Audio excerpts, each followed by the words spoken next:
Shkoi në Itali si turist I riu shqiptar kape duke shitur kokain për 40 euro doza.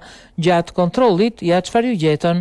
Një 24 vjeçar shqiptar është arrestuar nga karabinierët italianë si pjesë e një rjeti shpërndarje të drogës dhe trafikut të saj. Aksioni kryer nga Vairano Patenora në via Panoramika nga efektivët e stacionit Vairano Scalo në Caserta të Napolit. Shqiptari nuk kishte një vend banim fiks, por kishte hyrë ligjërisht në Itali si turist. Oficerët e kapën të riu në momentin që I shiti një dozë prej 0.44 gramësh kokain një 47 vjeçari vendas në këmbim të 40 eurove.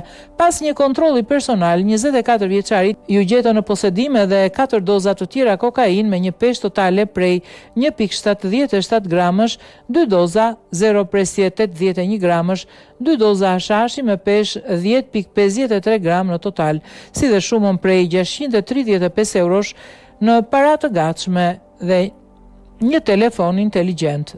Informon media italiane. Policia po verifikon mesazhet dhe kontaktet e shqiptarit në telefonin e sekuestruar pasi dyshohet se ai është pjesë e një organizate më të madhe trafiku. Blersi 47 vjeçar u raportua në prefektur për përdorim personal të lëndëve narkotike, ndërsa I arrestuari u dërgua në burgun Santa Maria Capua Vetere në dispozicion të autoriteteve gjyqësore.